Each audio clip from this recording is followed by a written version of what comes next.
May the words of my mouth and the meditations of all our hearts be acceptable in your sight, O Lord, our rock and our Redeemer. Amen. Amen. Please be seated.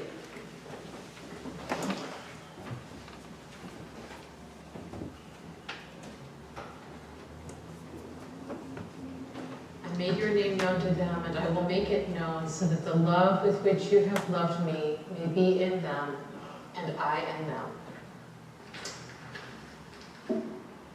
Question. What did the Zen master say to the hot dog vendor? Make me one with everything.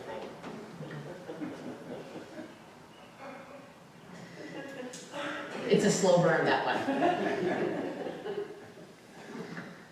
Jesus, here in the 7th Sunday of Easter, the last Sunday that we have in the season of resurrection,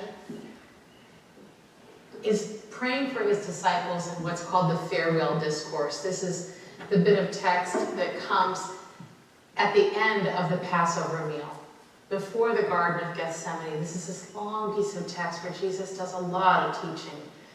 And here, some pretty intense praying. It's the prayer of any pastor. Father, the love that I have known from you, the love that we share, may all of these know it as well. Make them all one.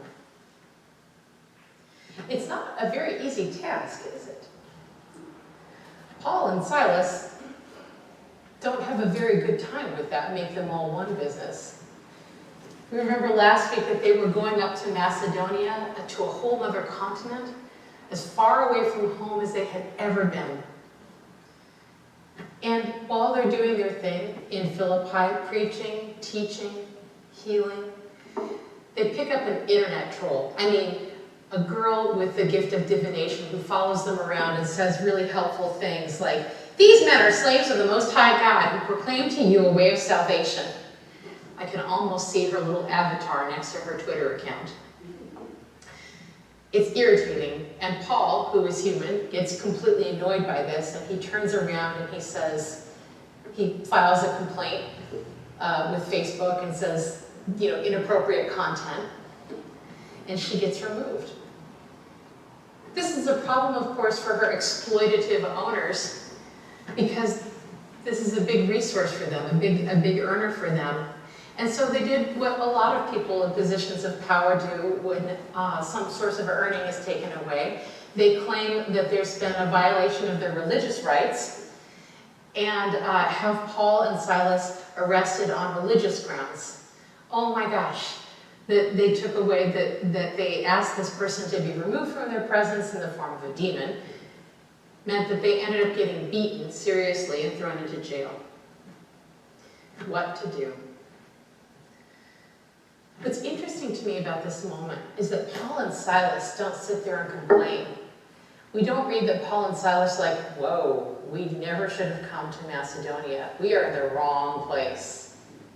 What we hear instead is that they were praying and singing hymns to God, and the prisoners were listening to them. In other words, in the worst moment, in the darkest place, in a cell, beaten, in pain, their authentic expression of their lives was to sing a hymn and to pray to God. This moment reminds me that how we live our lives matters.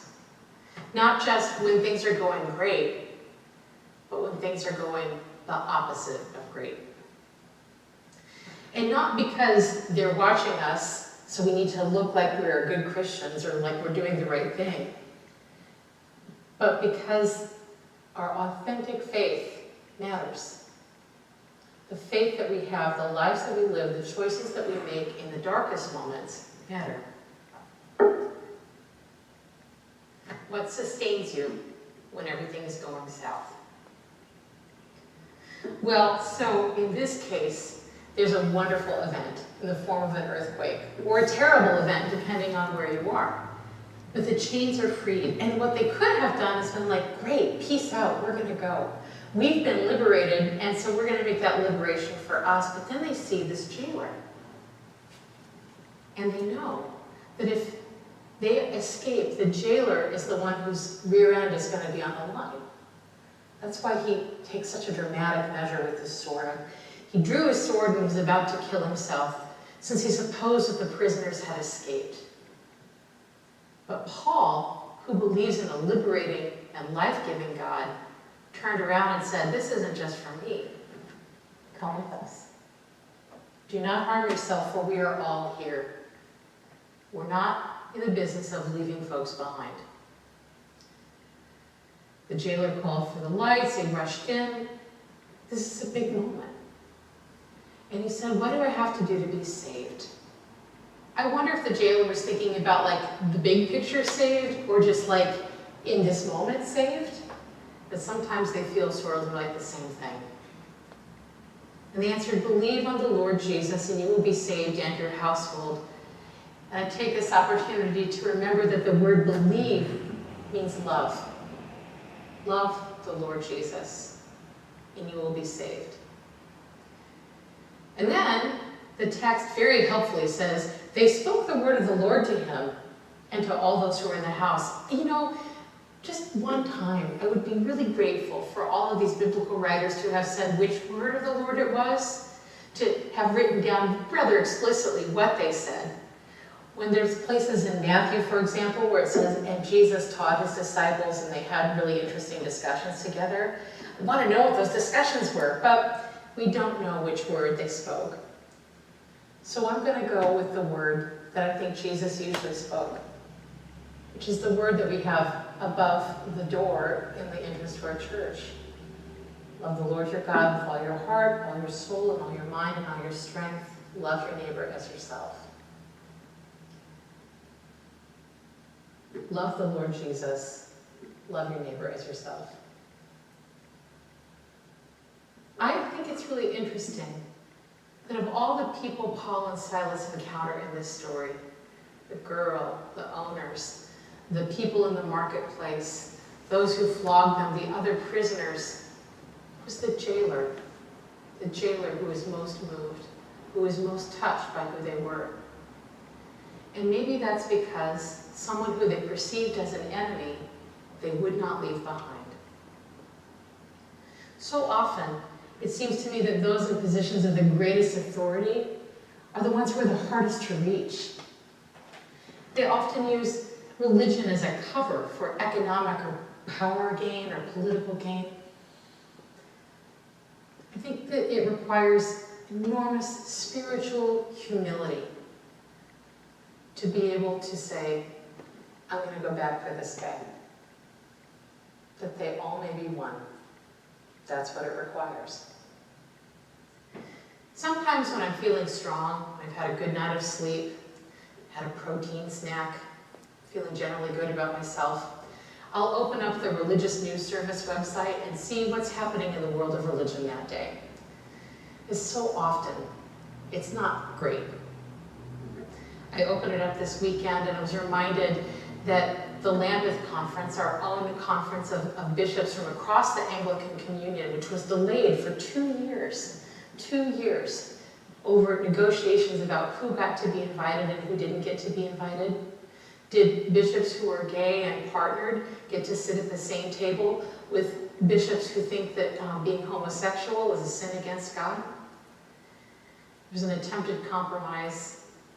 The spouses of gay bishops were disinvited, and even so, the bishops from GAVCON who say that that being gay is a sin against God wouldn't come to the meeting.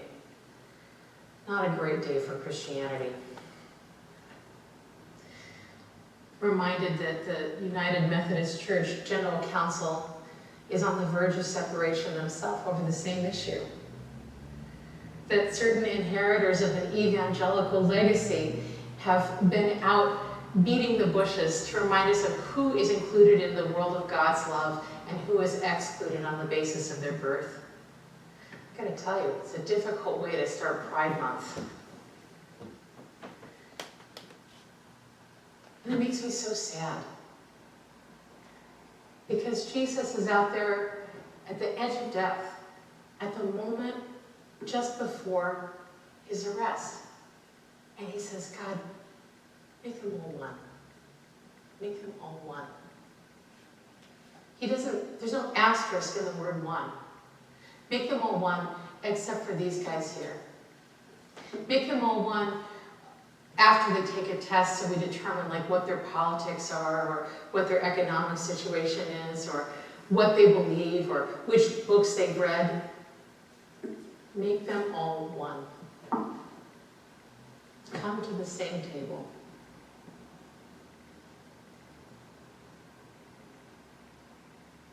It makes me sad because so often I think what other people see, people outside of the church, is that Christianity has become sort of a code word for a message of hatred and exclusivity.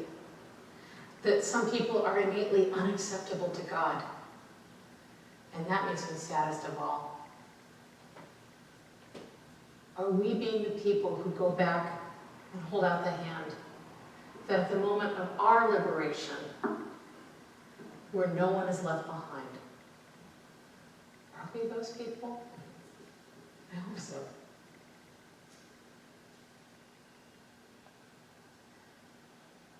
When I was a kid growing up, one of my very favorite songs was that old campfire song, "We are one in the Spirit, we are one in the Lord. You'll know we are Christians by our love."